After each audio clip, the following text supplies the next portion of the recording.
Primera estación, el podcast de estacionpacifico.com con Miguel Ángel Vargas. Es traído a ustedes por La Marina, va con tu estilo, Cervecería de Colima, nos gusta mucho ser de aquí, y Kiosco, celebremos lo nuestro.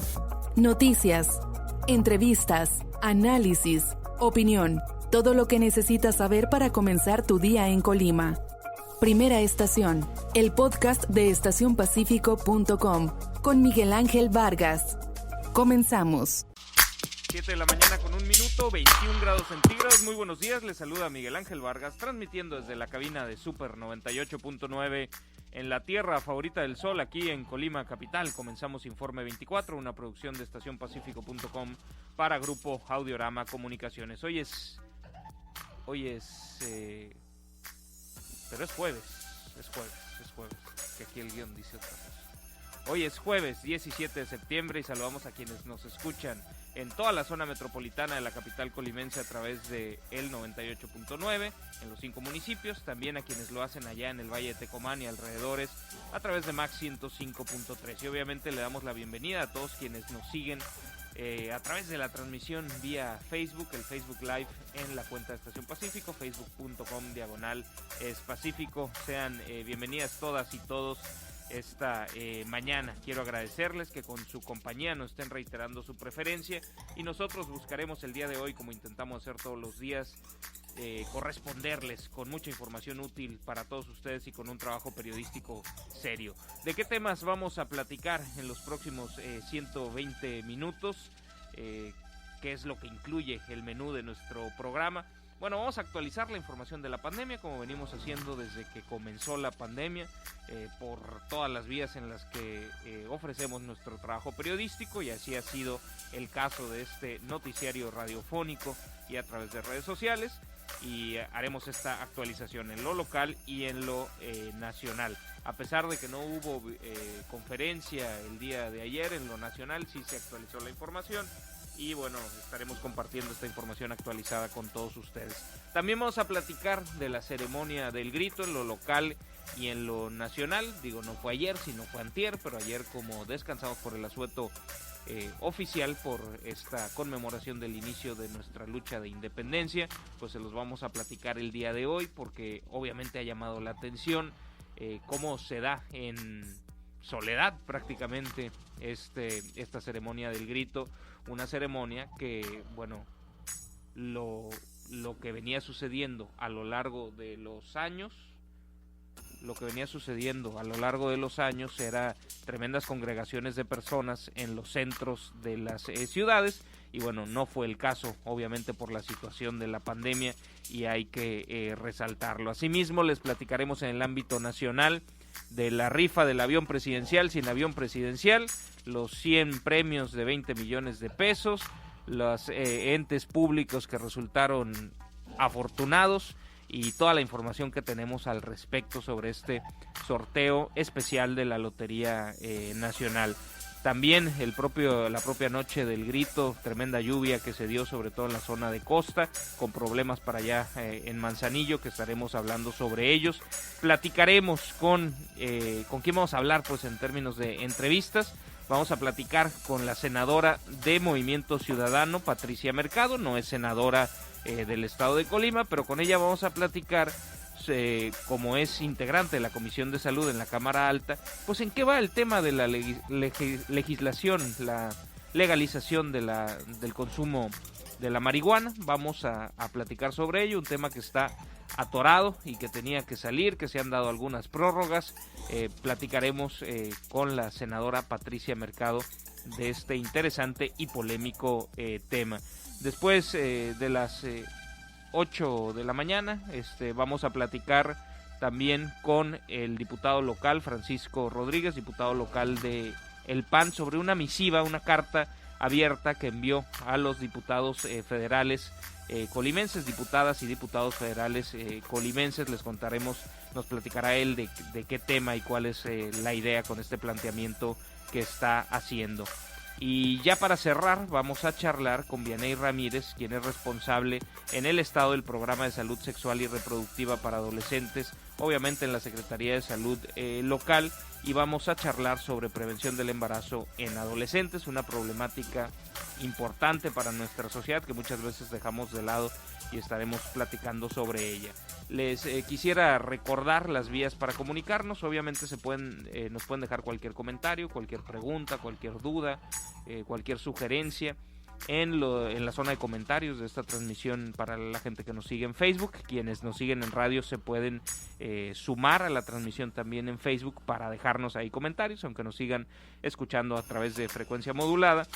Ya saben, facebook.com/Espacífico, o si prefieren hacerlo vía WhatsApp, y les recomendaría que nos enviaran un mensaje para solicitarnos que los agreguemos a nuestras listas de difusión, donde pues tampoco les hacemos spam, ¿no? Un par de veces al día les compartimos la información que vamos generando por la mañana y por la noche, y si en algún momento hay algo que tenga una relevancia especial, bueno, sí hacemos algún envío extra en estas listas de difusión. El WhatsApp es 312-171-0598, 312-171-0598 es el número. Hacía la invitación para que nos agreguen para que nos soliciten agregarlos a estas listas de difusión, pero también si simplemente nos quieren enviar algún mensaje, comentario, sugerencia, mentada, todo es bienvenido, y esta también es una vía adecuada, el WhatsApp de Estación Pacífico, 312-171-0598. Así es que por ahí de las 7:30 de la mañana, con la senadora Patricia Mercado, vamos a platicar también con el diputado local Paco Rodríguez de esta carta que envió a diputados federales, y con la responsable de salud sexual de la Secretaría de Salud. Esto es lo que tenemos para hoy. El grito, el cachito de lotería, la actualización de COVID son los temas que vamos a abordar, más los que ustedes pongan sobre la mesa. Alguien ya nos está dejando un comentario que si no vamos a tocar el tema de las denuncias que se han hecho en el Congreso del Estado. Con todo gusto, sí, estamos trabajando, tratando de conseguir toda la información para abordarlo adecuadamente, pero con todo gusto podemos platicar lo que sabemos al respecto. Una denuncia que planteó desde la tribuna y que aquí lo relatamos ya el diputado Carlos César Farías, coordinador del Partido del Trabajo, y bueno, en aquel momento simplemente dijimos lo que ahí se había planteado, pero pues la discusión ha seguido. Me parece que es un tema claramente político, pero ya lo estaremos platicando con los detalles que tenemos al respecto, y seguiremos trabajando para conseguir más detalles para proveerles toda la información completa de este tema. Gracias por mencionarlo a la gente que nos envió este mensaje de WhatsApp. Les recuerdo el número 312-171-0598. Así es que dicho lo dicho y anunciados los temas anunciados, después de una pausa que será muy breve, comenzamos. Efectivo cuando quieras en La Marina. Ahora puedes disponer de efectivo con tu línea de crédito La Marina. Acude a tu sucursal y te decimos cómo. Consulta condiciones en tienda. La Marina va con tu estilo. La noche del pasado martes se llevó a cabo la celebración del 210 aniversario del inicio de nuestra lucha de independencia. Y obviamente por la situación de la pandemia, pues se impusieron restricciones a lo que tradicionalmente sucede todos los años la noche del 15 de septiembre. Sucedió aquí en el estado de Colima, sucedió también a nivel nacional, plazas públicas centrales en las principales ciudades, en las cuales, bueno, lo que llamó la atención fue que lucían prácticamente vacías. Fue el caso de lo sucedido aquí en la capital colimense, en el Jardín Libertad. Fue también el caso de lo sucedido en el Zócalo capitalino. Aquí en la capital colimense no estaban bloqueados los accesos, y fue un comportamiento responsable de la ciudadanía, que no se acercó al Jardín Libertad buscando algo que celebrar, y obviamente hubo un planteamiento también de las autoridades para hacer pues una celebración virtual, es decir, sí se vitorearon a los héroes que nos dieron patria, como tradicionalmente se hace, pero se transmitió por internet y por distintos medios de comunicación. Y bueno, en el ámbito nacional sí hubo una labor de contención, aunque la gente también se comportó responsablemente y no acudió al centro de la capital mexicana, a la plancha del Zócalo, que lucía impresionante por el vacío. y porque se hizo una figura luminosa de el mapa del territorio nacional, también después con una leyenda que se encendió sobre la esperanza. Y creo que eso es lo que hay que resaltar, que en este pues momento difícil, en un acto sin precedentes, pues el gobernador aquí en Colima, José Ignacio Peralta Sánchez, conmemoró de manera simbólica el aniversario 210 del inicio de la lucha por la independencia de nuestro país. Esto lo hizo desde un renovado Palacio de Gobierno, donde antes de lo tradicional, de los vivas que ya ustedes conocen, pues emitió un mensaje a la sociedad colimense en el que hizo un recuento de lo que se ha buscado, por un lado de lo histórico, de la participación histórica de Colima, de la presencia que aquí hemos relatado gracias a la colaboración que ha tenido con nosotros el historiador Noé Guerra, la presencia de Miguel Hidalgo y Costilla previo al inicio de la lucha de independencia aquí en lo que hoy es el estado de Colima. También platicó sobre el esfuerzo que se está haciendo para la restauración de un edificio histórico como es el Palacio de Gobierno. Y antes de pasar ya al protocolo oficial del grito de independencia, pues hizo referencia a los héroes que están pues no solamente esforzándose, sino algunos literalmente dando la vida por proteger al prójimo, que es el personal del sector salud. Así es que vamos a escuchar parte del mensaje del gobernador Ignacio Peralta previo a la ceremonia del grito. Aún en situaciones complejas como las que atravesamos, se presentan actos de heroísmo que no debemos olvidar. Tenemos las donaciones realizadas por empresas y sociedad en general para ayudar con víveres a aquellas personas que perdieron su empleo. Tenemos también las donaciones de materiales y equipo médico para fortalecer la labor de los trabajadores de la salud. Es justo reconocer la convicción de quienes laboran en el cuidado de la salud en instituciones públicas y privadas. Médicos, enfermeras, personal de apoyo administrativo pueden ser considerados los héroes de nuestro tiempo. Es una labor de entrega que ya presenta muchas bajas. Si el heroísmo es brindar la vida por los demás, como lo hicieron Hidalgo, Allende, Aldama, Morelos y muchos más, entonces quienes trabajan en los ámbitos de salud son los héroes de nuestra época. Por eso, a las vivas por los héroes patrios, hoy victoriamos también a los médicos y enfermeras, así como a todas y todos los trabajadores de clínicas y hospitales de Colima y México. Y obviamente nos sumamos a este reconocimiento al personal médico que se ha esforzado, que ha tenido una tremenda carga de trabajo, que se ha puesto en riesgo y que ha salvado muchas vidas a pesar de las difíciles condiciones que enfrentan en términos de horarios, de infraestructura, de cantidad de personal, de todas las carencias que conocemos que hay en el sector salud, que no son de hoy, sino que son atrasos históricos y que tendremos que no quitar el dedo del renglón para tener un sector salud mucho más robusto. Fue el mensaje previo a la ceremonia oficial del grito. Obviamente después el gobernador siguió con el protocolo, que fue una versión corta del protocolo tradicional, y en lugar de ser en uno de los balcones exteriores de Palacio de Gobierno, fue un balcón hacia el interior, en estos renovados patios de este edificio histórico. Ahí vitorió a Hidalgo, a Morelos, a Matamoros, a Allende, a Josefa Ortiz de Domínguez, a Aldama, a Basolo, a Guerrero, también a los colimenses que se sumaron a la insurgencia, a José Antonio Díaz, a Los Regalado, a Ignacio Sandoval, y también vitorió al personal del sector salud.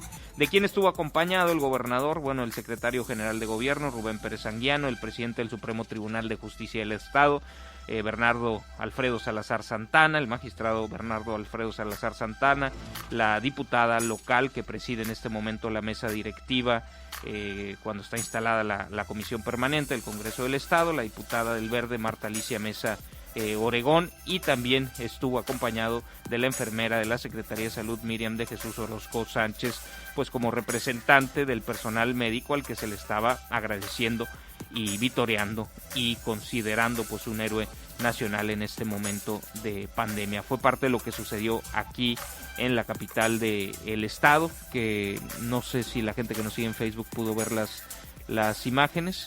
Bueno, no alcanzamos a pasarles ese video.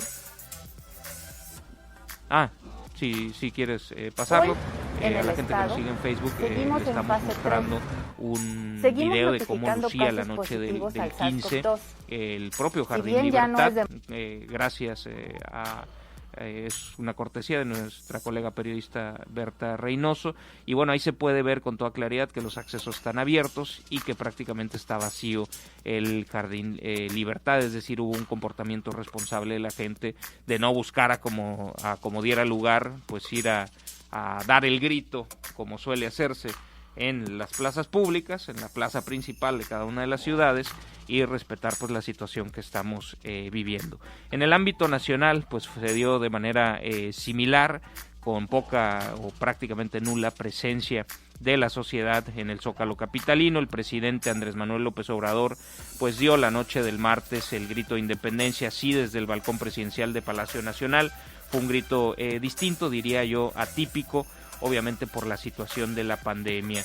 La noche de este martes 15 de septiembre no hubo, como les decía, gente en la plancha del Zócalo. Se cerraron los accesos como una precaución ante el contexto pandémico y para evitar que se dieran tumultos y que no se respetara la sana distancia. A la gente se le pidió dar el grito desde su casa, seguir la transmisión por internet o por distintos medios de comunicación. Hubo gente que trató de trasladarse al Zócalo, pero bueno, estaban bloqueados los accesos.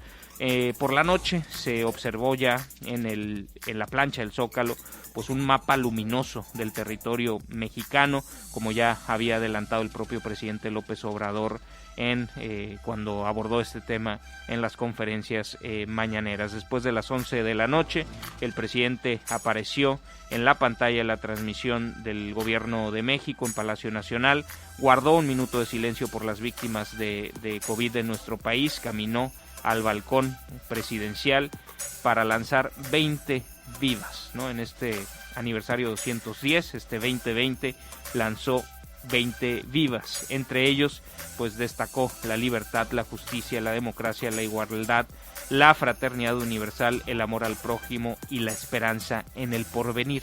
Estos fueron como las novedades en las menciones del presidente.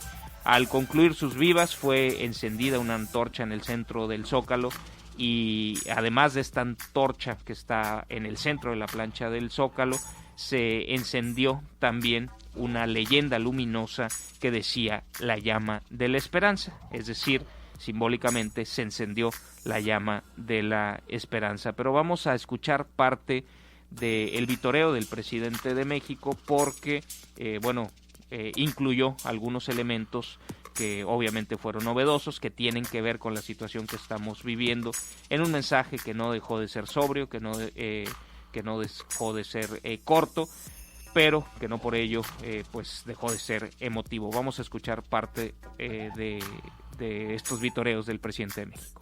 ¡Viva el amor al prójimo! ¡Viva! ¡Viva la esperanza en el porvenir! ¡Viva! ¡Viva México! ¡Viva! ¡Viva México! ¡Viva México!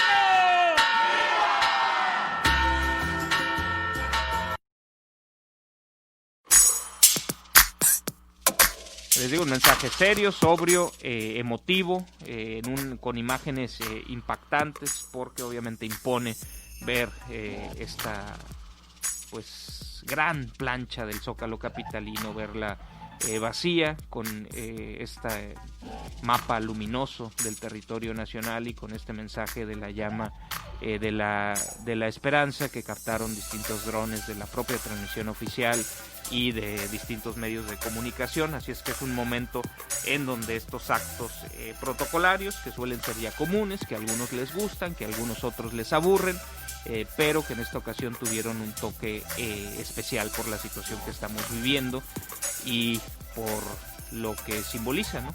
Es querer volver a los tiempos en donde podíamos juntarnos sin bronca, sin bronca en el espacio público, sin tener que estar preocupados por la sana distancia y demás. Esas situaciones, pues esperemos que pronto vuelvan, quizás no será pronto cuando vuelvan bajo las mismas circunstancias, ¿no? Sino hasta que llegue una vacuna y demás, o hasta que pues cambie la manera en que podemos enfrentar este virus u otros que pudieran surgir.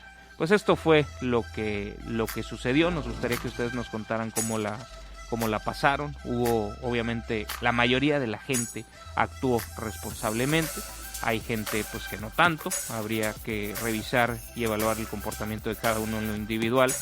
Pero bueno, la ausencia de gente, sobre todo en los en las plazas públicas, pues creo que refleja un comportamiento responsable en este momento difícil. Estamos ya en semáforo naranja, estamos transitando, esperamos hacia el amarillo, y esperamos pronto que en todo el país se pudiera volver a la normalidad, aunque tenga nuevas restricciones pues para enfrentar la vida por la todavía presencia del virus.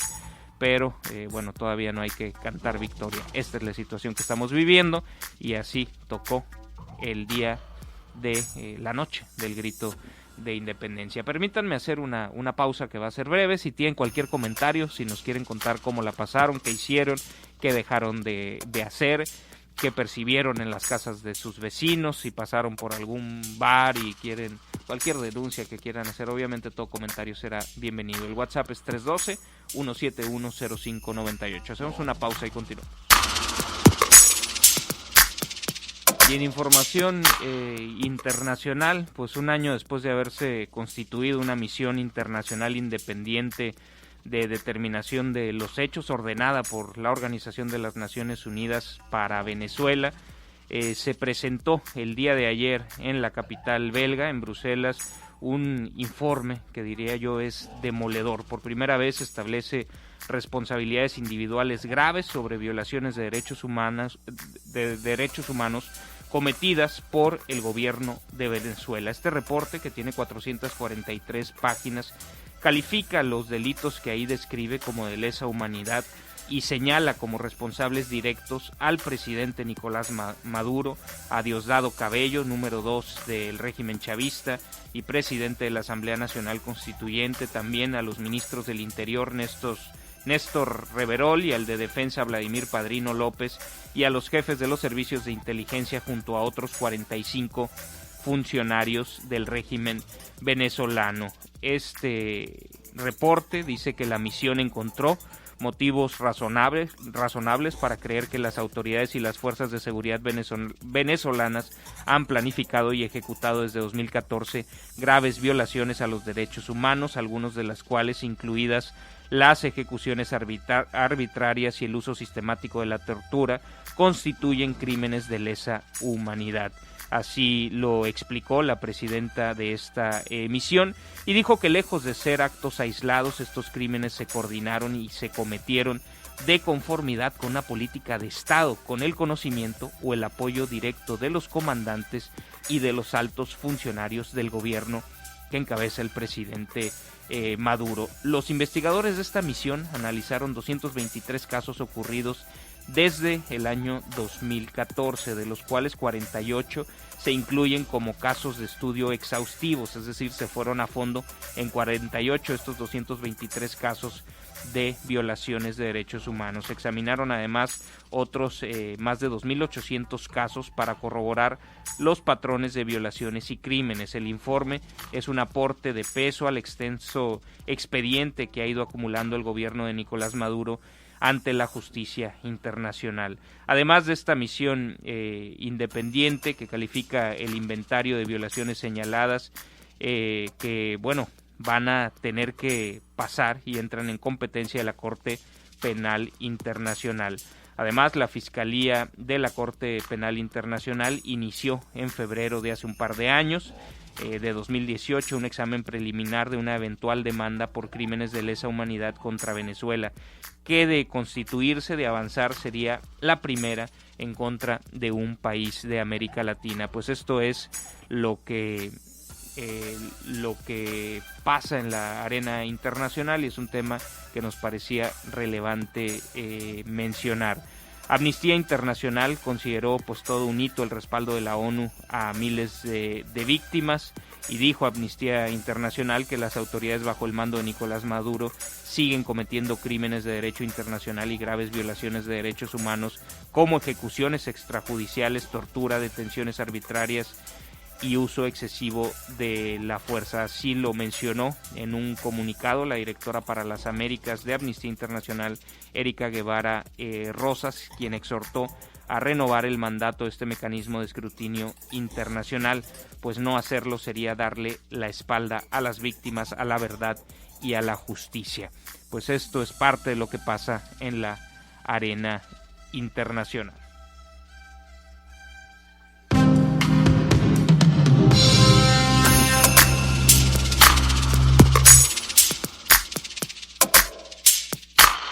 En un momentito más les compartimos la actualización de casos de COVID en el ámbito local y en el ámbito nacional, porque vamos a intentar darnos el tiempo pues adecuado para conversar con la senadora Patricia Mercado de Movimiento Ciudadano, que es una de las principales voces que ha llevado el tema de la legalización de la marihuana, que pues estaba empantanado y sigue empantanado en el Congreso de la Unión, en específico en la Cámara Alta. Ahí ya había un proyecto de dictamen, se quedó frenado, y de pronto pasó la prioridad a otros temas, y nos va a contar en qué va todo este asunto, el cual ya habíamos charlado pues en los espacios informativos de estacionpacifico.com con la propia senadora Patricia Mercado. Si tienen cualquier duda, cualquier pregunta, nos la quieren ir enviando, les recuerdo el WhatsApp 312-171-0598,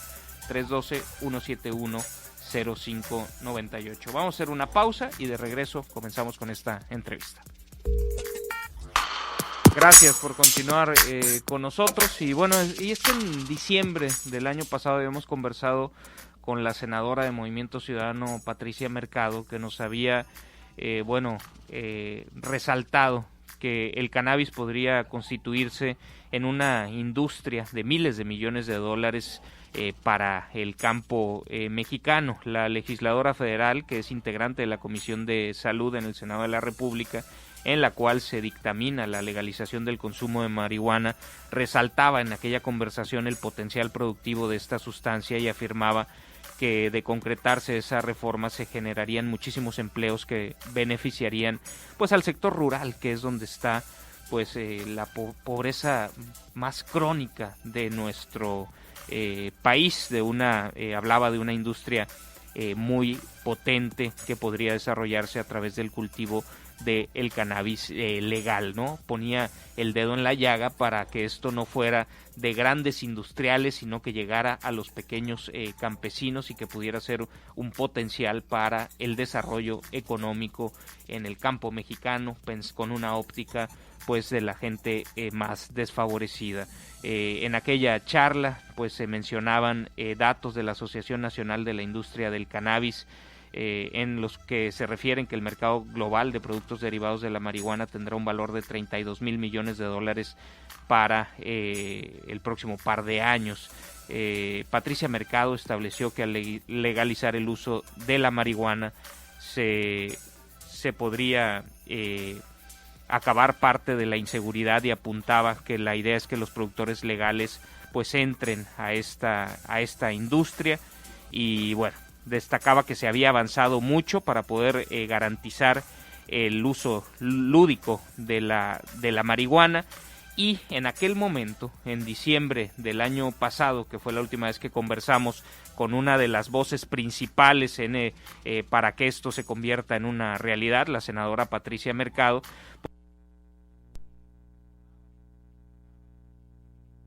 la Corte de Justicia de la Nación había determinado que el Congreso de la Unión tenía que legalizar ya el uso integral del cannabis a más tardar en el mes de abril de este año. Es decir, derivado de distintos procesos que habían llegado hasta la Suprema Corte, le habían dicho al Congreso de nuestro país que no podían pues seguirse haciendo patos con posponer esto, y el plazo que les habían dado era en abril. Está en la línea telefónica de este programa la senadora Patricia Mercado, a quien saludo con mucho gusto desde Colima. Senadora, muy buen día. ¿Qué tal? Muy buen día. ¿Cómo están?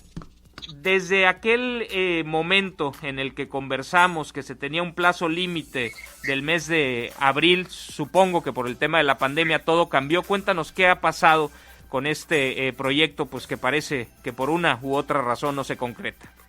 Así es, Miguel Ángel. Pues sí, lo que pasó fue pues prácticamente la suspensión, ¿no?, de las actividades como cotidianas por parte del Senado. Solamente realmente todo estos meses pasados lo que hubo fue la comisión permanente, y nosotros lo que necesitábamos era avanzar en las comisiones unidas de justicia y de salud, donde ya se votó, ¿no? Ya se votó de manera mayoritaria el dictamen, de manera, digamos, en lo general, y tenemos que entrar a lo particular. Y lo que hizo la mesa directiva del Senado es volverle a pedir, con base en esta dificultad por la pandemia, volver a pedir un plazo. Entonces tenemos de plazo hasta el 15 de diciembre para regular. Esperemos, eso es lo que estamos hablando entre las diferentes facciones parlamentarias, que ya la Comisión de Justicia y de Salud pues convoquen para poder discutir en lo particular cada uno de los, digamos, del articulado, ¿no? Del articulado de esta propuesta, de este dictamen, que ya tiene una votación en lo general. O sea, ya se dio un paso y pues estamos esperando este otro tema que pues hay dificultades, ¿no? La coalición pues gobernante, la coalición mayoritaria en el Congreso prioriza su agenda, prioriza la agenda del Ejecutivo y bueno, pues esta no es una de las prioridades del Ejecutivo, es una obligación del Legislativo, porque es una instrucción de la Corte de que tenemos que regular, porque lo que determinó la Corte es que no es legal, digamos, o es anticonstitucional la prohibición absoluta de la marihuana, y entonces eso es lo que estamos regulando. Tenemos diferencias, pero bueno, pues finalmente tenemos ahora hasta el 15 de diciembre, esperemos que salga. También al 9 de septiembre teníamos ya el límite para que finalmente se publicara el reglamento, ¿no? El reglamento para el uso medicinal, que como sabes desde el 2017 se legalizó el uso medicinal. No ha sido publicado el reglamento, o sea, se publicó una propuesta, los ciudadanos tienen unos días para poder decir y para poder opinar sobre este reglamento. Ese plazo ya se terminó, no sabemos qué se recogió, qué se cambió, porque realmente es un reglamento muy restrictivo en realidad, y no ha sido publicado. Entonces estamos esperando que se publique también el reglamento para el uso medicinal, porque si bien está legalizado desde el febrero del 17, pues nadie puede acceder a esto porque no están las reglas del día a día, ¿no? Entonces son los dos pendientes que tenemos. El que no se haya respetado la fecha para el límite para el reglamento, ¿a qué se debe? Y no pasa nada, no hay ninguna consecuencia para ¿quién lo tiene que publicar? ¿El gobierno de México? Sí, se tiene que publicar, o sea, la Secretaría de Salud, la COFEPRIS, que es la responsable, como digo, ya publicó, o sea, ya hizo una propuesta de reglamento. O sea, se tuvieron esos días para que los ciudadanos que quisieran pudieran opinar, pudieran proponer, pudieran argumentar, y a partir de eso entonces ya salir un reglamento definitivo. Entendemos que está en la Consejería Jurídica de la Presidencia ya lo que hizo la Secretaría de Salud a través de COFEPRIS, pero bueno, pues no conocemos la versión puesto que no se ha publicado. Estamos en tiempo, digamos, había un un límite aproximado del 9 de septiembre, pero bueno, estamos en tiempo, esperemos que en cualquier momento pueda ser publicado este reglamento. Y bueno, pues las consecuencias, pues digamos, puedes judicializar obviamente el tema, y así lo están haciendo, sobre todo las familias las familias de personas que tienen enfermedades, que si se reglamentara y tuvieran acceso a este uso terapéutico, les saldría pues en realidad, digamos, sus enfermos, ¿no? Las personas que podrían mejorar su salud, sus dolores, a través de uso de alguno de estos medicamentos que en este momento son carísimos porque tienen que importarlos, son las que ponen, digamos, judicializan, ¿no? A partir de que se les está negando el derecho, un derecho ya reglamentado o por lo menos legalizado desde el 2017. Pero bueno, las familias finalmente están esperando que salga este reglamento, pero bueno, si no sale, pues seguramente van a judicializar, van a ir a la Corte para pues obligar, digamos, que la Corte le vuelva a hacer un planteamiento al Ejecutivo de que tiene que publicar ese reglamento. Esos son los caminos que se han usado hasta ahora. Y el mercado siempre encuentra la vía para que lo que se está demandando llegue, ¿no? Eso es una realidad, y es quizás el espíritu de lo que se está intentando, ¿no? Que la normativa pues no esté totalmente desapegada de lo que sucede en la realidad, y que uno no tenga que exponerse a las cosas que uno se expone en los mercados ilegales de algo que hay razón para utilizar, ¿no? Así es, y que además ya resolvimos que va a ser legal, o sea, ya hay una resolución desde el 2017, ¿no? Entonces, hay una respuesta del gobierno pasado, y pensábamos que ahora pues sería una respuesta distinta, pero es la misma del gobierno en turno, que no terminan de abrazar finalmente el acuerdo, ¿no? El acuerdo que ya tenemos en nuestro país de que la cannabis ya tiene que, o el cannabis ya tiene que ser una planta, digamos, legalizada, ¿no? En nuestro país, como la veas, para uso terapéutico, para uso adulto, para uso industrial, para investigación, y está ahí, ¿no? Como atorado para darle pues finalmente una solución que, bueno, pues que ya el máximo órgano que nos tiene que ordenar, pues ya lo ordenó. Entonces, bueno, pues seguimos en eso, esperemos que haya una reacción, esperemos que esto suceda, y bueno, pues si no, como ha sido todo esto, incluso la propia regulación que estamos haciendo del uso adulto de la marihuana y todo lo que esto implica alrededor, pues también tuvo que ver con ciudadanas que fueron, que hicieron un amparo, ¿no? Este trabajo cívico para que finalmente pues las cosas se hagan. Entonces, bueno, pues en eso estamos, y nosotros en el Congreso pues hablando, ¿no? Con la mayoría parlamentaria para que se ponga al frente y para que saque esta tarea, que es una decisión muy clara de la Corte, porque después de que en el Senado resolvamos, finalmente lleguemos a algún tipo de acuerdo también en lo particular para que salga la legislación, pues tiene que ir a la Cámara de Diputados, o sea, no termina ahí, claro, porque tiene que ser el Congreso de la Unión, no es el Senado nada más, sino el Congreso de la Unión. Entonces, eso lleva tiempos, lleva construcciones de acuerdos, allá también van a querer discutir el tema antes de votarlo, y pues tenemos hasta el 15 de diciembre, y no creo ya que haya algún tipo de justificación para pedir otro plazo. Senadora, nos decías, hay obviamente una complicación que tiene que ver con la pandemia, pero entendiendo las consideraciones sanitarias que puede haber para el funcionamiento del propio Senado de la República, y entendiendo también lo que nos decías, que no parece ser de la coalición gobernante pues un proyecto prioritario, ¿cuándo crees que las comisiones convoquen para que concluyan lo pendiente, ¿no? Entendiendo que nos decías, bueno, ya hay un dictamen votado en lo general y falta el detalle de la discusión en lo particular.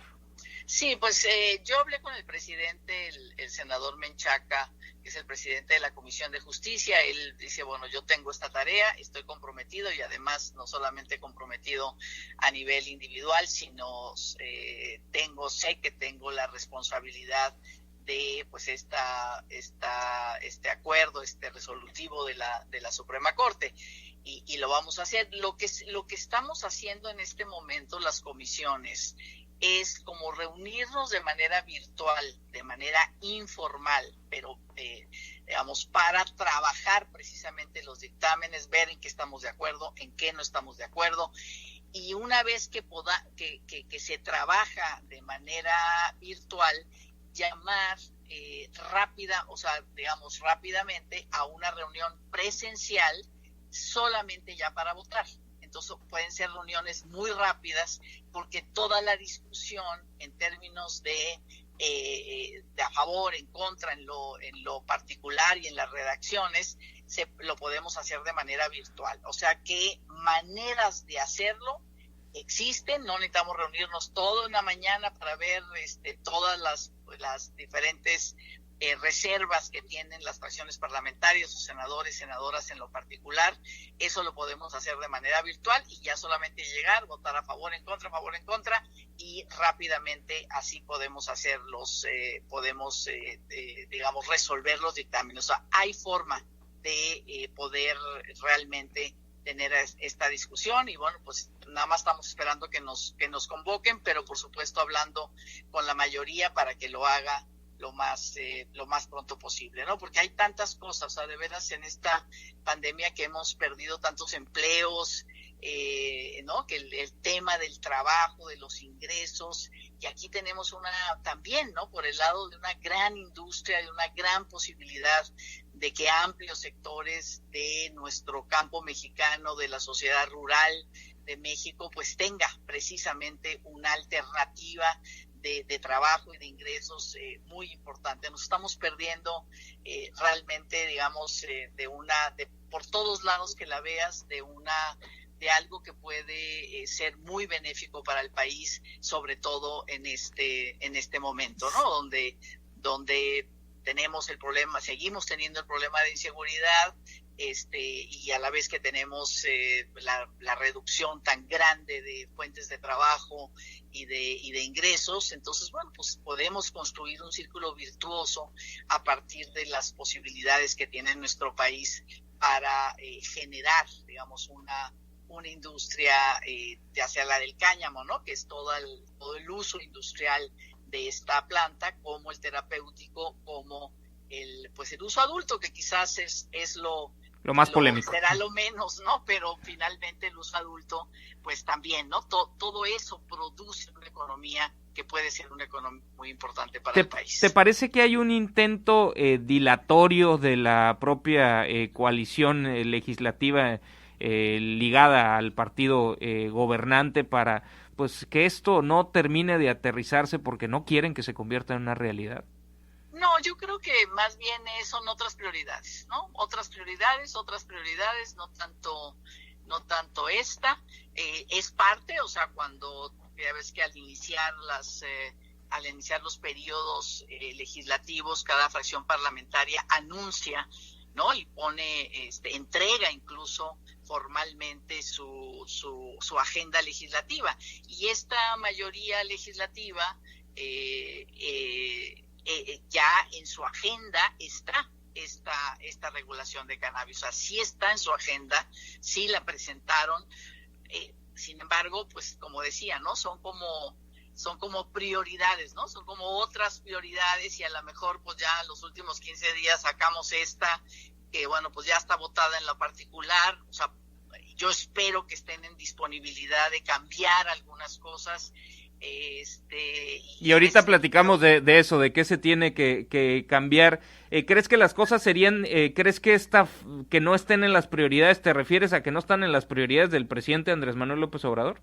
Sí, no están en las prioridades del Ejecutivo y en ese sentido del Legislativo, ¿no? Hay otras prioridades y entonces... Bueno, pero el Legislativo se le cuadra, pues, al presidente. Claro, o sea, bueno, hay un acuerdo, ¿no? ¿no? Hay un acuerdo entre la mayoría parlamentaria y la coalición gobernante. Entonces, sí hay un acuerdo de que se impulsan las prioridades del Ejecutivo y bueno, pues esto se está rezagando. ¿Te parece que el presidente en este tema es conservador? Sí, yo creo que sí. Él no le parece una prioridad, no está seguro de que la legalización puede ser un camino, pero bueno, pues la discusión ya no es esta, ¿no? Porque finalmente, pues es el poder el poder judicial, ¿no? La Suprema Corte, pues quien interpreta los derechos constitucionales, y a partir de esa interpretación, pues dijo: libre desarrollo de la personalidad, la prohibición absoluta no es anticonstitucional, regulen.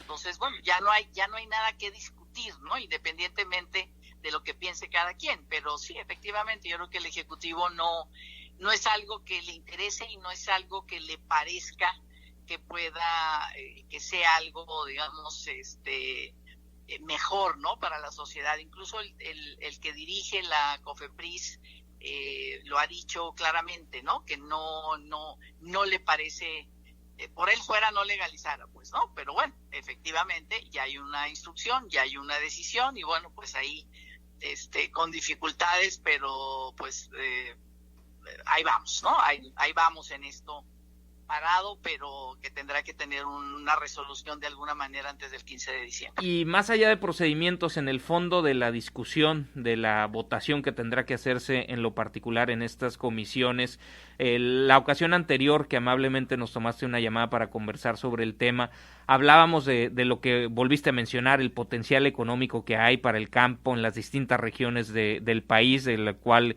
Colima no es la excepción, y que había algunas cosas que te preocupaban para poder incorporar al esquema de legalización pues a los pequeños campesinos y no solamente a los grandes capitales que pudieran aprovechar este desarrollo económico, que obviamente es más importante en este contexto de crisis derivado de la pandemia, ¿no? Cuando hemos caído como teníamos pues quizás, bueno, desde que se tiene registro, sin caer en términos económicos, pero bueno, al menos un siglo sin caer en esa magnitud nuestra economía.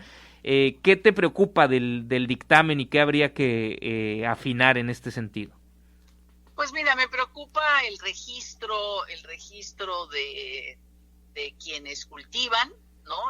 Todo el tema sigue estando penalizado. Hay un registro que puede criminalizar. Pasar de 5 a 28 gramos, pues finalmente, ¿no? Con penas en multas en dinero y con cárcel, finalmente, bueno, pues sabes que no traías 28 gramos, traías 35, entonces, pues, ¿no? La extorsión, la criminalización. O sea, se sigue criminalizando. Se sigue criminalizando, finalmente no se despenaliza totalmente el consumo, ¿no? Y muchas limitantes a los clubes canábicos, solamente en Uruguay. Es como si te dijeran que solo puedes traer 2 litros de cerveza, ¿no? Así es, exactamente. Igual de ilógico, ¿no? Exactamente. Entonces, pues eso te digo, finalmente se sigue criminalizando, ¿no? Entonces ahí hay una cuestión. ¿No les dije las 7? Hay una cuestión que ahí tenemos que resolver eso. Sigue apareciendo el tema de la trazabilidad, ¿no? Desde que se siembra la planta hasta que se usa, tener como todo el camino. En Estados Unidos está así, pero porque la legislación es estatal, entonces, ¿no? Pues entonces de un estado a otro, pues sí tienes que ver, porque no puede pasar esa planta a un estado que la tiene penalizada. Entonces, aquí eso hace muy caro, porque tiene que ver entonces que no puede sembrar a cielo abierto, tiene que ser por invernadero, ¿no? Para poder tener cada maceta y saber hasta dónde llega eso, hasta la producción y consumo. Entonces, hace muy cara la entrada. Uno de los temas importantes de la regulación es pues hacer justicia social a todas estas comunidades que han sufrido la penalización. Son esta gente que ha sido encarcelada, ¿no? Estos campesinos, estas comunidades pobres que han puesto sus vidas y finalmente, pues aunque sí pueden tener acceso a las licencias, es muy caro, ¿no? Todo el empaquetado, le ponen muchísimos requisitos al empaquetado, muy interesante, que tiene que ser biodegradable y tal, pero bueno, pues así no tenemos los otros empaquetados en el país, ¿no? Porque a este sí, eso también lo hace muy caro, el registro de la semilla, digamos, ahí hay una discusión en la redacción para que realmente no se hable de semilla legal, porque toda la semilla que estas comunidades han desarrollado en el país, pues en este momento es ilegal. Entonces, para tener una semilla legal, pues la tienes que importar, ¿no? Entonces, ¿cómo hacemos para que realmente las semillas que ya se han producido en nuestro país y que hay mucha historia en estos 100 años de política prohibicionista y mucha historia, pues puedan ser certificadas, ¿no? Pero que no es, me traes una semilla legal, no, pues las semillas ahorita en México todas son ilegales, entonces yo la hago legal a partir de presentarle que me la certifiquen. Entonces, bueno, pues estas son, digamos, las preocupaciones, se sigue criminalizando, no se despenaliza por completo el consumo, muchas limitaciones al autocultivo y el tema de que realmente pues se haga justicia, digamos, sea una legislación que haga justicia social a quienes más han sufrido la prohibición. Senadora, y ya abusando de tu tiempo, pero es que el tema está muy interesante.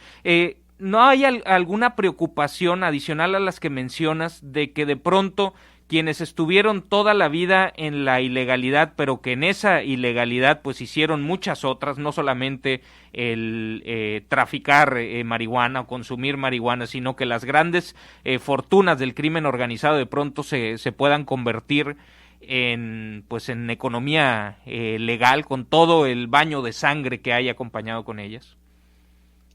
Bueno, no se termina, por supuesto que no se va a terminar totalmente con la ilegalidad, pero lo que vamos, digamos, lo que hace esta legalización es finalmente pues ganarle terreno a la ilegalidad y la violencia, ¿no? O sea, le ganas terreno para meter en la carretera, ¿no? De la legalidad, el pago de impuestos, digamos, que sea el Estado el que regule y no el crimen organizado el que regule el mercado, sino sea el Estado el que regule el mercado.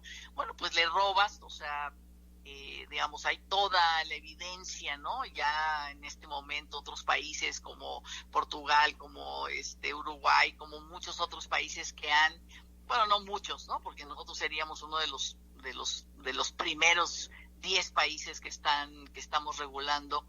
La evidencia es que sí le arrebatas un buen cacho, digamos. Por supuesto que hay otra producción de otras drogas, digamos, eso no se termina, pero esta persecución a la planta cannabis, ¿no? Es ver ahí a la Guardia Nacional, ver aquí en el metro en la Ciudad de México, ¿no? El tema de los perros para las mochilas de la gente, para ver si trae marihuana. O sea, me parece que es verdaderamente perder mucha energía de nuestros cuerpos de seguridad, pues en algo que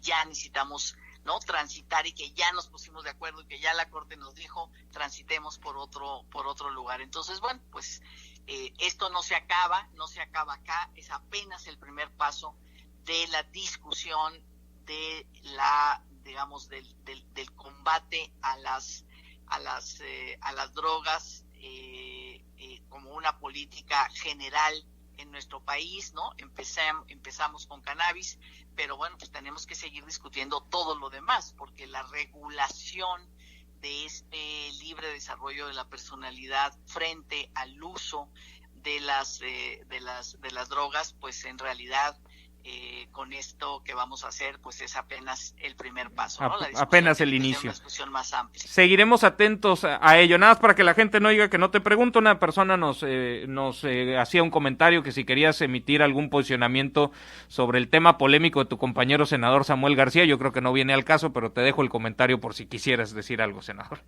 Bueno, pues ya lo hemos platicado. nuestro senador, ¿no? Me imagino que están hablando de esta conversación que tuvo con su esposa. Sí, no enseñes tanta pierna. Exactamente, ¿no? De que pues eso es una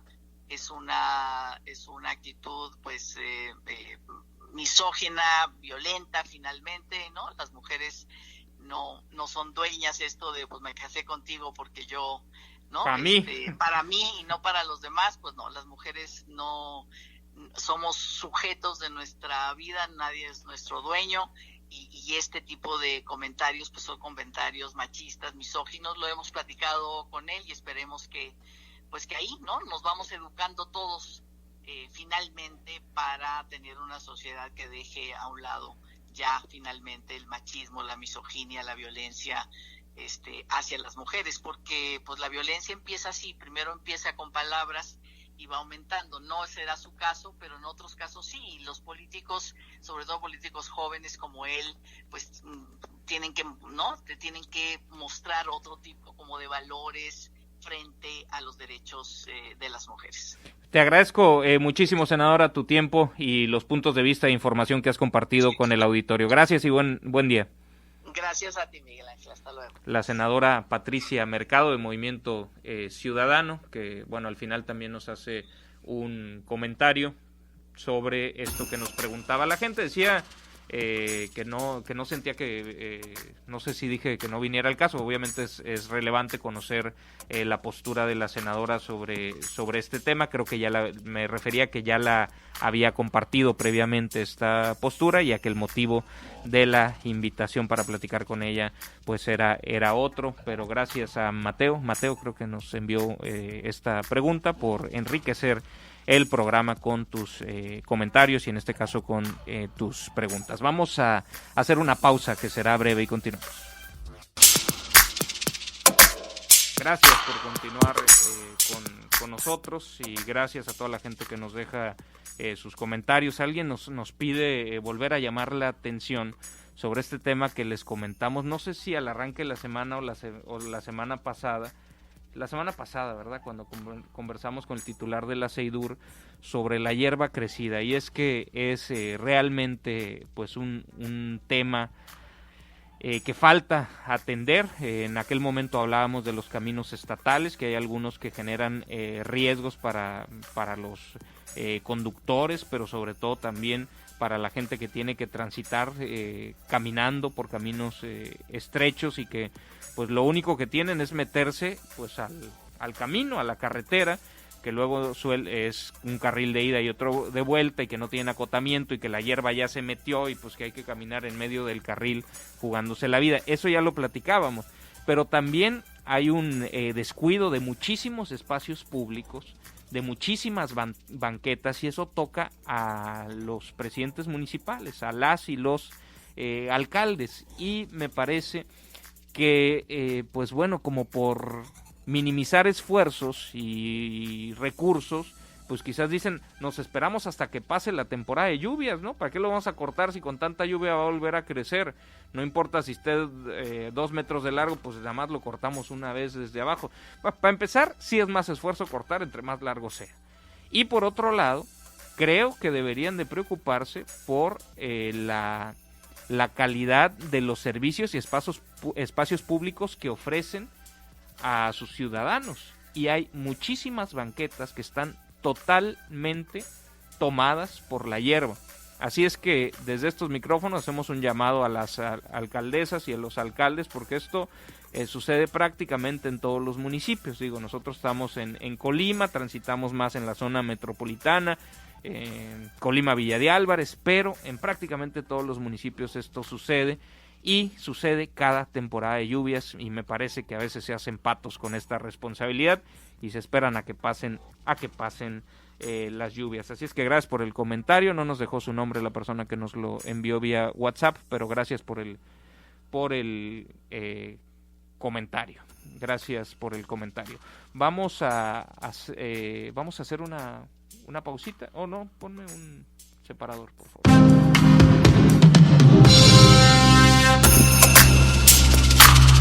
Perdón, aquí estamos con las indicaciones técnicas, pero estamos se me va la onda, ¿no? De cuando estamos en vivo.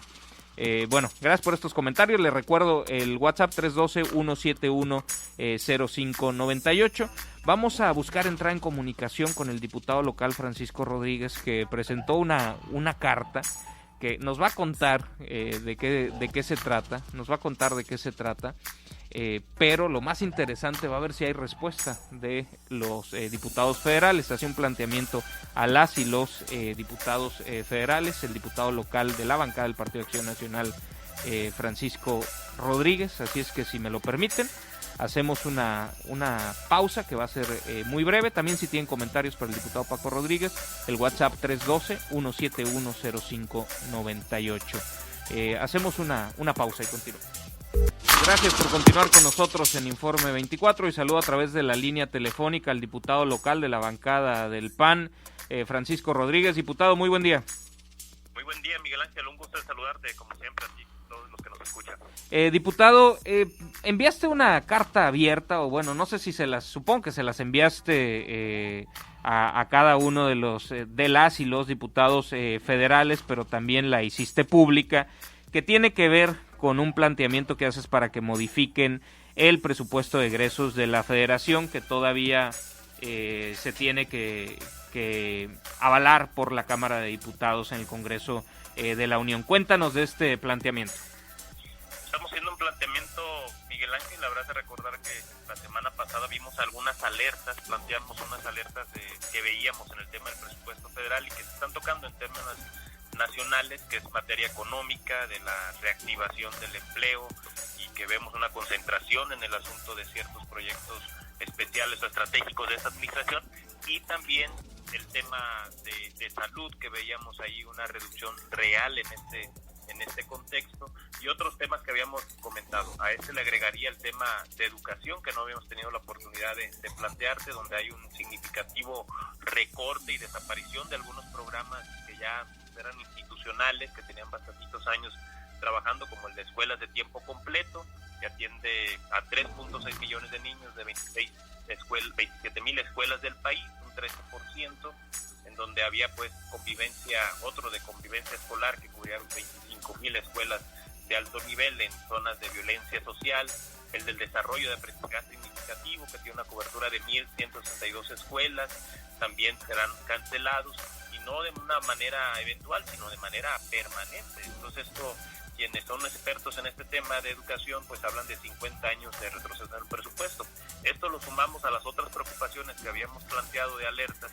Entonces, con las recortes a los estados y a los municipios, pues también son temas suficientes que yo considero deberíamos de cambiar por esta urgencia, en que sea solamente, digamos, el cabildeo de los gobernantes o del gobernador o de los alcaldes, las alcaldesas, de manera directa o individual con sus diputados. Creo que hoy, de cara a la sociedad, debemos hacer un encuentro en donde pudiéramos hacer un encuentro de las autoridades federales con los diputados locales, con magistrados, con gobernador y alcaldes, y hacer los planteamientos, las dudas, las ampliaciones de dicha información, y solicitar una modificación del presupuesto en este contexto, ¿no? Donde podamos ver. Yo te plantearía un tema, por ejemplo, el de participaciones, que sabemos que es una fórmula ya establecida en la ley, inclusive pues tiene su cierto respaldo constitucional, pero necesitaríamos en este contexto que las participaciones no cayeran tan drásticamente para el Estado, y que entonces pudiera plantearse que como única vez, cuando haya acciones de emergencia, contingencia, y que así lo declare la Cámara de Diputados Federales,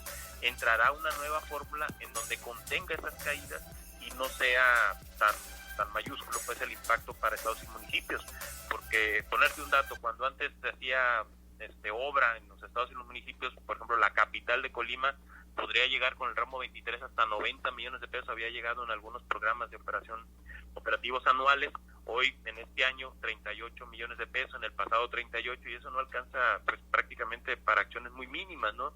Ahí estamos viendo 100 acciones de vivienda, vemos son temas de banquetas, de machuelos, pero no hay mayor acción de obra. Entonces, tenemos asfixiados los municipios, y a eso le agregamos un mayor recorte en participaciones, pues tendríamos una seriedad. Por eso, un serio problema. Por eso es el planteamiento a los diputados de la 54 legislatura, que tienen hasta el 15 de octubre para hacer esta aprobación, pues que a la brevedad pudiéramos entrar y que no se vea como un tema partidista, simplemente que sea una reunión de todos los legisladores, magistrados, gobernador y alcaldes, y poder acordar de una reunión abierta y pública, plantear esas inquietudes. Diputado, y bueno, los diputados, diputadas y diputados federales, ya entrando como en la realidad de la política, pues las dos de mayoría relativa, diputadas mujeres, pues son parte de la coalición gobernante, ¿no? Y a mí me parece que será difícil que en términos políticos se le corrija la plana, por así decirlo, al proyecto presentado por el Ejecutivo, ¿no? O tú sí crees que Morena pueda modificar algo al proyecto de presupuesto de egresos de la Federación que envió pues el gobierno del presidente López Obrador. Pues yo creo que ahí está la definición de ellas. Si ellas están respondiendo a su presidente de la República por ser así del propio partido y que entiendo deben de estar respaldando esas acciones, o también porque si tienen intereses electorales y si tienen intereses y compromisos de responderle y rendición de cuentas con los ciudadanos que votaron por ellas, que les dieron su confianza, creo que ahí es donde está la definición política. ¿Con quién están? Con los ciudadanos que se van a ver afectados en materia de salud, que se pueden ver afectados en materia de educación, que se pueden ver afectados en materia de empleo, de ingresos, que se pueden ver afectados con materia de obra pública y de las acciones o servicios que prestan los gobiernos, o mantienen una política en la que dicen, bueno, tengo que simplemente cuadrarme en las decisiones que marca el presidente de la República, y eso pues lo tendrá que darse. Y si ni siquiera aceptan una reunión o no quisieran aceptar una reunión de esa naturaleza, pues yo creo que los ciudadanos estarían evaluando qué tipo de representantes federales necesitamos para la siguiente legislatura, ¿no? O sea, los ciudadanos que vayan y estén demandando este tipo de acciones, pues necesitan representantes que estén comprometidos con ellos y no con los partidos en el poder, ¿no? Diputado, pero me refería a que si en términos estratégicos no sería más útil plantearlo a los diputados de oposición, es decir, ¿dónde está la voz de Jorge Luis Preciado, de Liduvina Sandoval, de Jimena Puente? O sea, ¿no sería más útil quizás que esto avanzara con los diputados de oposición, o les ves pues igual interés o desinterés en modificar las cosas? No, obviamente que ya encontré eco con los diputados de Acción Nacional, con Jorge Luis y Liduvina. Le envié también obviamente a Jimena Puente, no he recibido respuesta hasta este momento de ella, espero que sí tenga alguna opinión en torno a ese sentido. Nos falta hacer contacto obviamente con los diputados federales de Morena, pero en ese sentido creo que sí debe hacerse planteamiento a todos, porque todos son por Colima, o sea, y que además los diputados de oposición pues podrán sin duda alguna hacer los planteamientos y tendrán quizás mayor coincidencia con estas inquietudes que estamos viendo en el próximo proyecto a aprobarse, pero pues sí se necesita también la participación y colaboración y conciencia y compromiso y responsabilidad de los diputados de Morena, ¿no?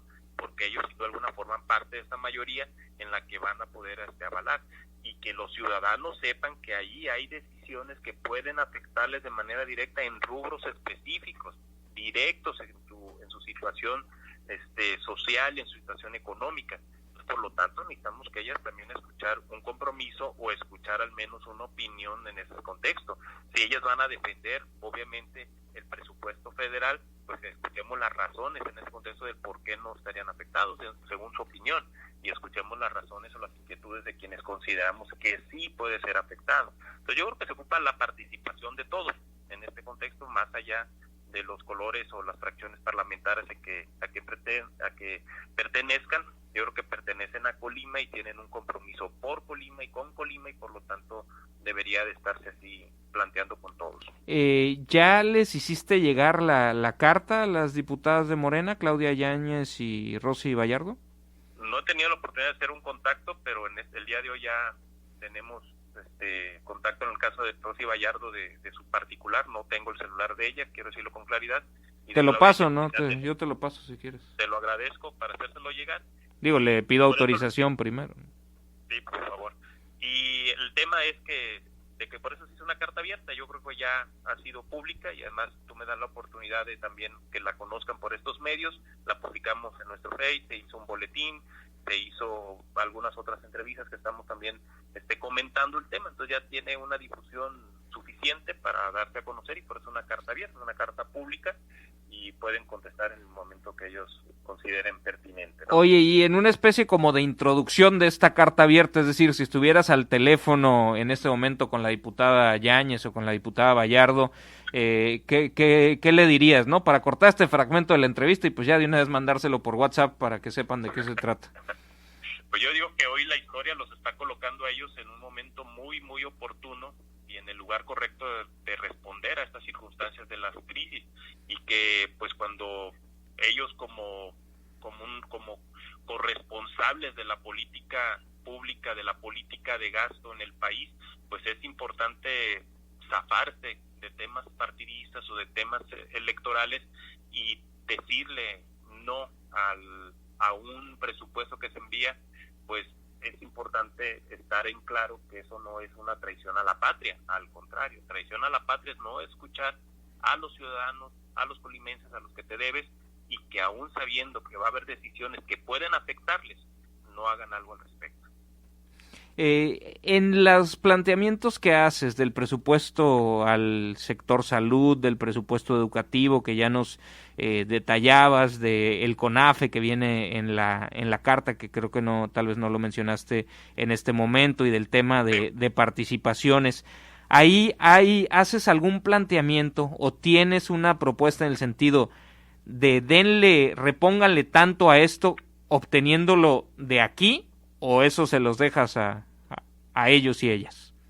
Yo creo que aquí es un tema que ya tendría que ir a un trabajo más a fondo. Dejaríamos quizás una propuesta en torno a un análisis que ellos tendrían que realizar y hacer un planteamiento. Nosotros estamos haciendo simplemente las alertas, yo así lo llamaría, los pocos donde vemos reducciones, y que ellos nos estarían haciendo un planteamiento si es viable o no y dónde pudiera darse.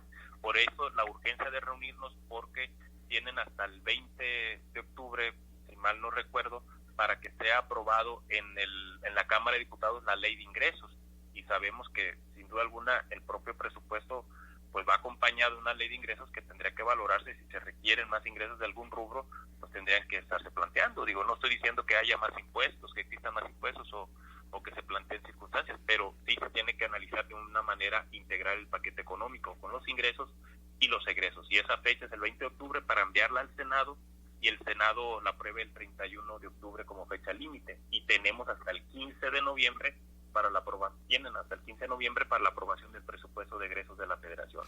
Entonces, ese planteamiento yo lo dejaría como en una segunda etapa, y si requirieran ellos algún análisis para hacer un planteamiento de dónde se pueden hacer recortes, ahí estaría. Algo que está permeando muy claro en los analistas, en las opiniones a nivel nacional, pues es que hay bastantes recursos para los proyectos estratégicos, y que bien por la circunstancia económica, si no se detengan al 100%, pues sí haya una reducción en dichas inversiones, como el Tren Maya, que tiene 36,288 millones de pesos. Entonces bien le podían rascar 700 millones de pesos al Tren Maya para permitir que las escuelas de tiempo completo sigan operando, o el CONAFE, por ejemplo, que también tiene una reducción similar y que atiende a 390,000 niños que están pues en escuelas o en comunidades marginadas, ¿no?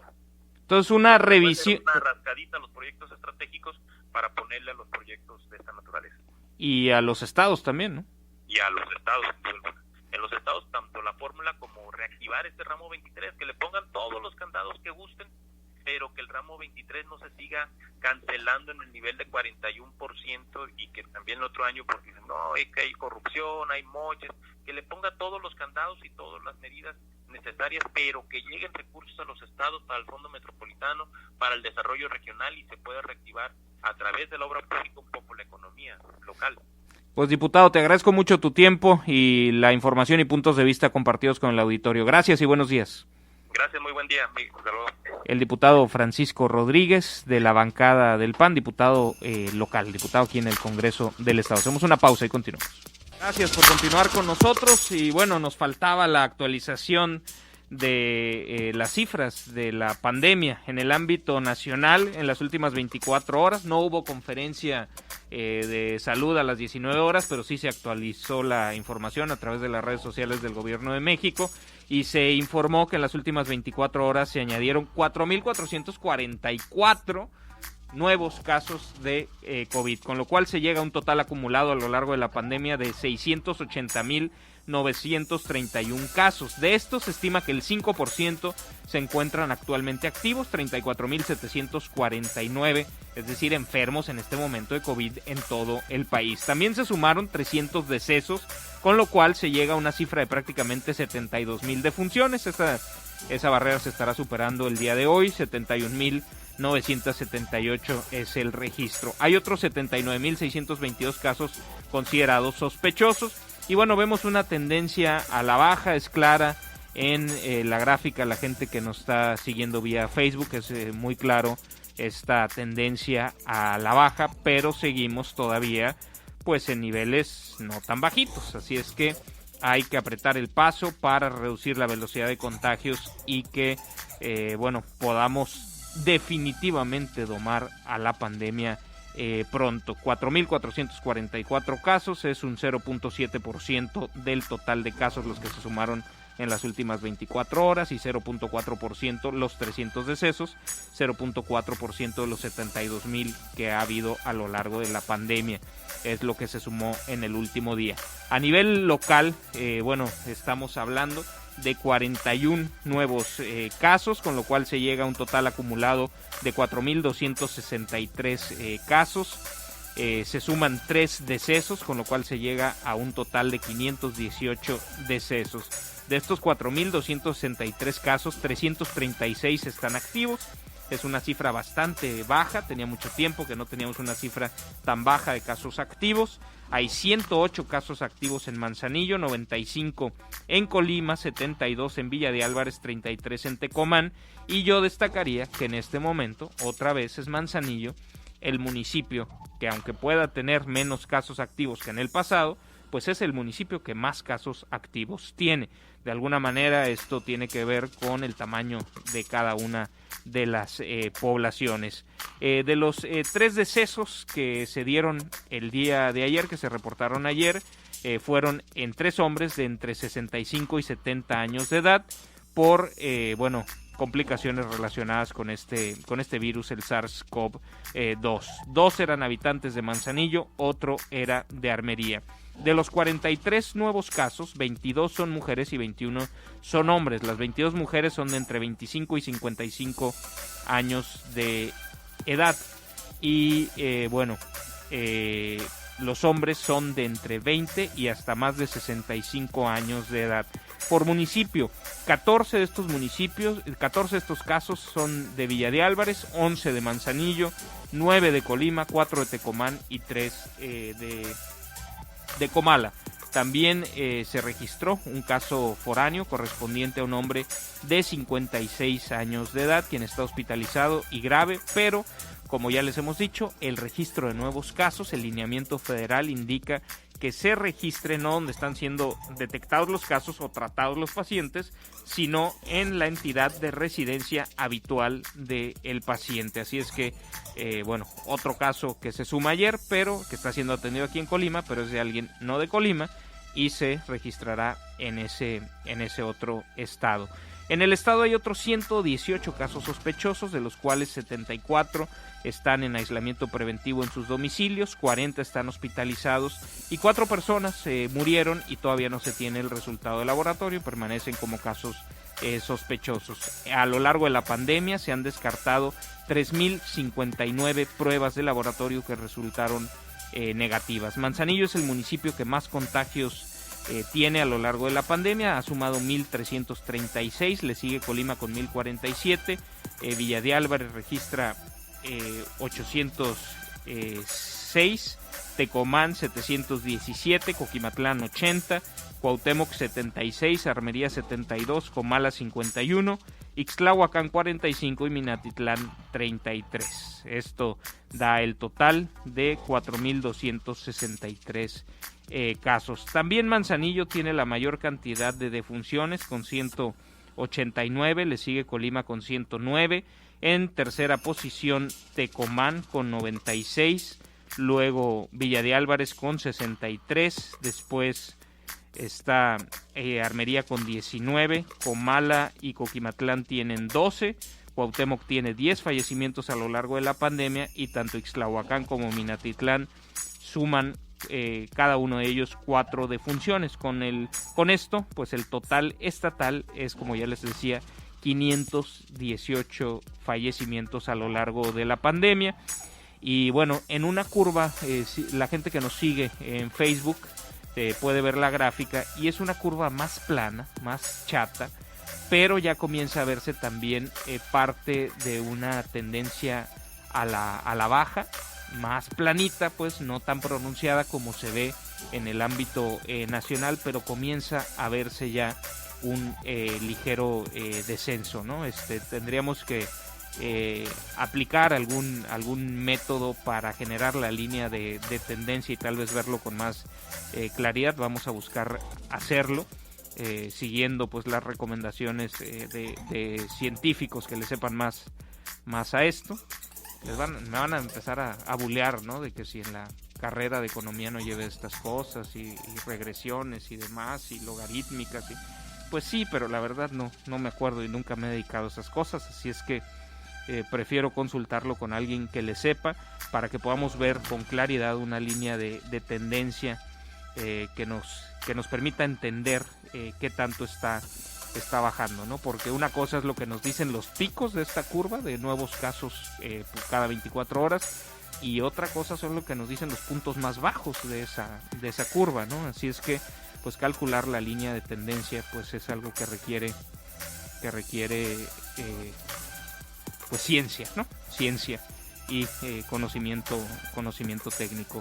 Así es que vemos en la gráfica cierta caída en una curva más plana en el ámbito local y nos debería esto llevar a apretar el paso porque depende de nuestro comportamiento que los nuevos casos se reduzcan, que los contagios se reduzcan y que podamos volver a la normalidad o a la nueva normalidad más pronto, porque la normalidad pues llegará cuando este virus tenga una vacuna que esté ampliamente distribuida y un tratamiento que implique que para ciertos grupos ya no representa el SARS-CoV-2 un riesgo de muerte.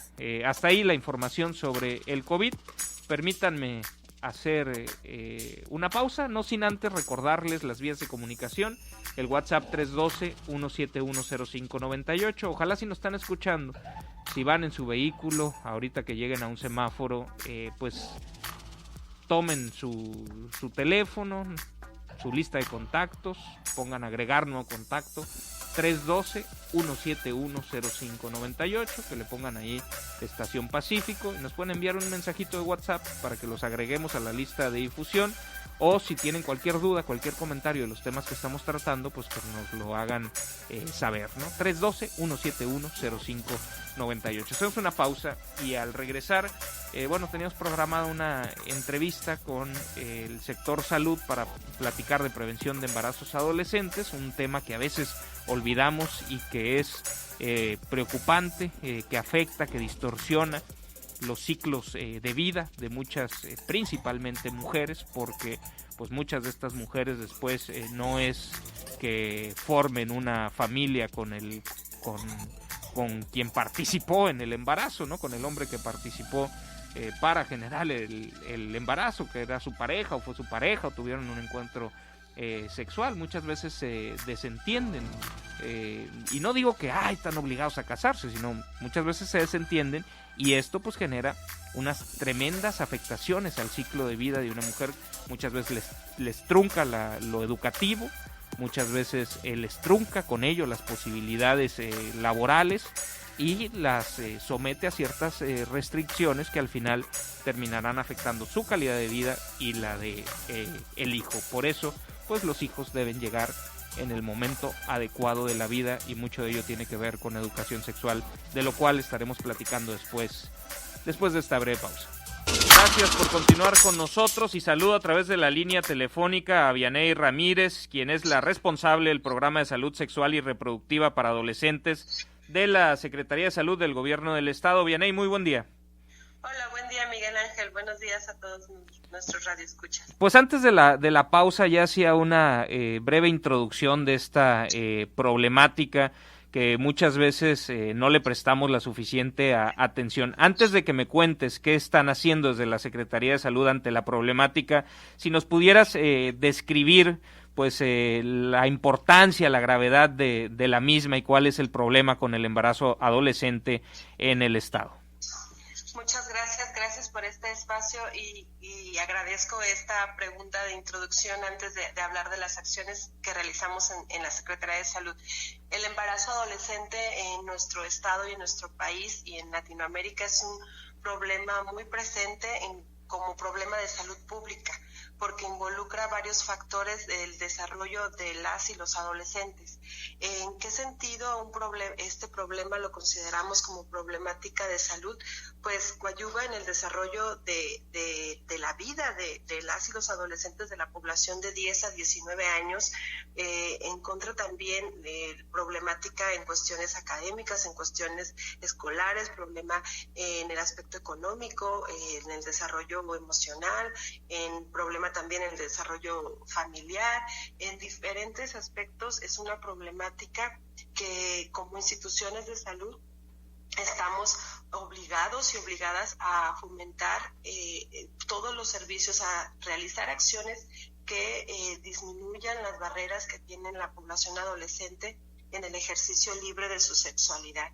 Este problema, afortunadamente, en México se han realizado acciones desde hace más de 5 años en el tema. Se ha tomado en cuenta como política pública para desarrollar estrategias que lleguen directas a la población adolescente de esta edad que te comento, para sí trabajar a favor de la salud sexual, trabajar a favor de la educación sexual y llevar toda la información, trabajar a favor de los derechos sexuales y reproductivos y llevar toda la información a la población adolescente para que sus decisiones en el tema pues sean pensadas, informadas, sean con todo el libre derecho apegado a los derechos sexuales y libre al acceso de la información que tienen. Y bueno, que sea de una forma planeada el inicio de su vida sexual. ¿Qué tan grave es este problema en el país? No sé si tengas algún dato nacional y de Colima sobre la problemática.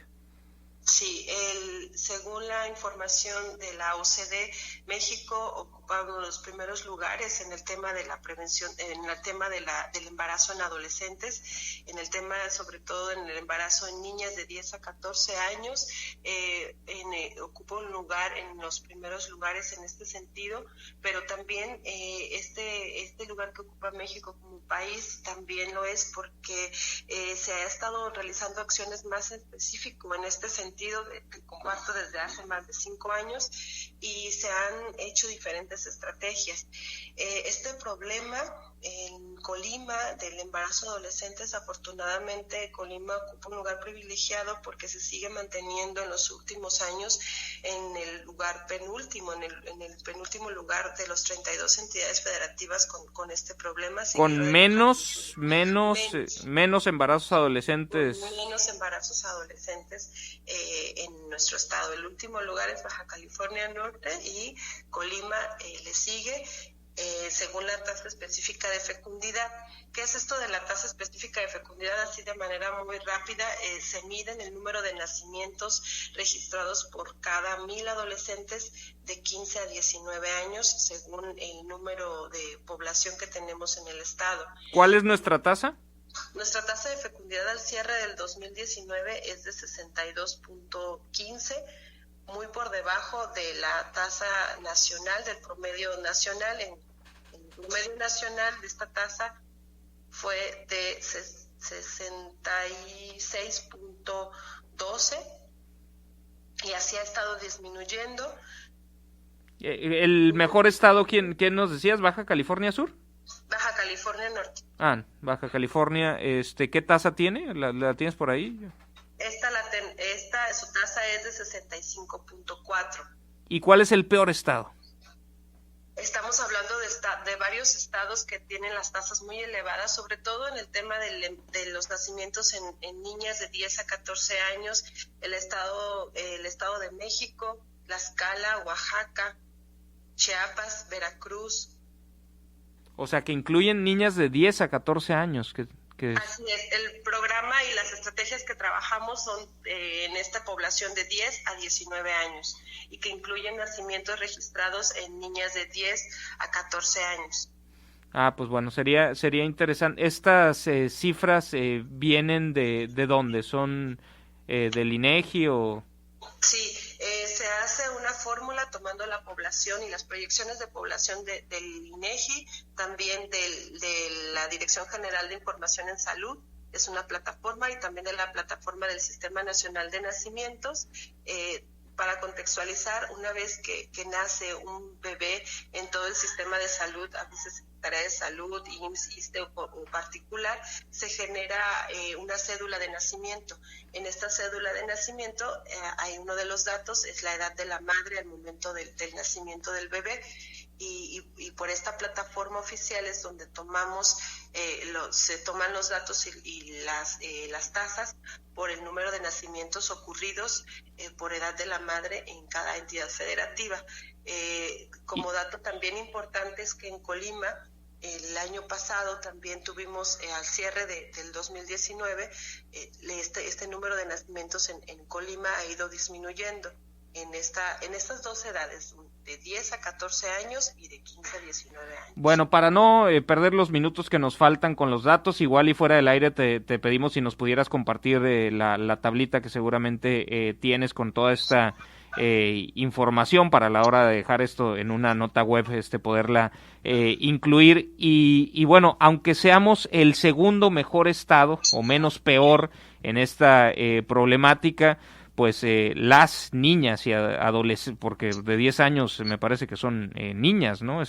Tal vez en su desarrollo biológico pues están más avanzadas, pero las niñas y adolescentes que de pronto, por la razón que sea, terminan enfrentando un embarazo, pues sin duda les cambia su trayectoria de vida, ¿no? Y principalmente a ellas, ¿no? A las mujeres que cargan con esto en un momento que tal vez no era el más adecuado, o que les frena el desarrollo de su máximo potencial. ¿Qué se está haciendo para buscar prevenir el embarazo adolescente y quizás para acompañar, ya que se dio pues las decisiones de vida que se van tomando?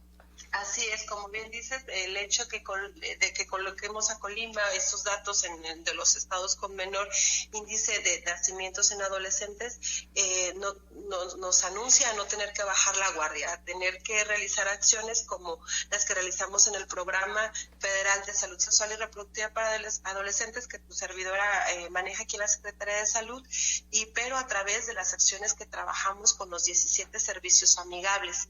¿Qué son los servicios amigables?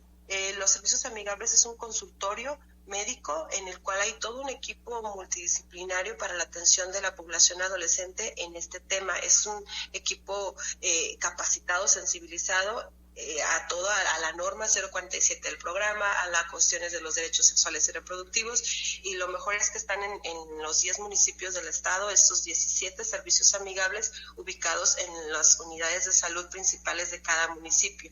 En algunos municipios tenemos más servicios amigables, en donde los y las adolescentes pueden acceder a toda esta información, a la metodología anticonceptiva, todo apegado a las cuestiones de salud.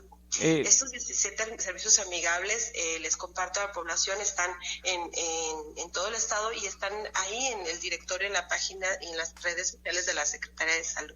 Perfecto, Vianey, y ya estoy sobre el tiempo, pero nada más en 30 segundos. ¿Cuál sería la recomendación a los padres de familia que tienen hijas adolescentes? Que tengan un acercamiento, padres y madres de familia, realista, que hagan a un lado los tabús y que hablen de sexualidad de manera realista con sus hijas. Así es, que aceptar que la sexualidad humana es por naturaleza, así como el nombre lo dice, humana, que se acerquen, que se informen, que hay muchas cosas, muchas instituciones que estamos trabajando al tema, que se acerquen y que si creen que no cuentan con las herramientas para hablar del tema de la salud sexual con sus hijas e hijos, que se acerquen a la Secretaría de Salud, donde podemos apoyarles y trabajar en esta temática importante de prevenir el embarazo en niñas y adolescentes. Pero sí considerarías que deben hablar hablarlo ellos y ellas con sus hijas. Claro, por supuesto, hablar el tema. Yo sé que por miedo, por desconocimiento, por seguir prejuicios y normas, creen que hablar del tema es lo contrario, es incentivar. No, al contrario, se ha demostrado que las y los adolescentes cuando hablan en casa del tema de la salud sexual están más apegados, más se crea un vínculo importante con sus padres o sus cuidadores para hablar más del tema con naturalidad, pero sobre todo con información verídica y clara y simple. Pues te agradezco mucho tu tiempo y la información importante compartida con el auditorio. Gracias y buen día. Gracias, buen día. Vianey Ramírez, responsable del programa de salud sexual y reproductiva de la Secretaría de Salud. Pues desgraciadamente se nos terminó el tiempo, el tiempo de este programa, así es que no queda más que despedirnos. A nombre de todo el equipo que hace posible el mismo, yo me despido, soy Miguel Ángel Vargas y les deseo el jueves, iba a decir lunes, pero no es lunes, el jueves que ustedes se merecen. Primera Estación, el podcast de estacionpacífico.com con Miguel Ángel Vargas. Es traído a ustedes por La Marina, va con tu estilo, Cervecería de Colima, nos gusta mucho ser de aquí, y Kiosco, celebremos lo nuestro. Presentaron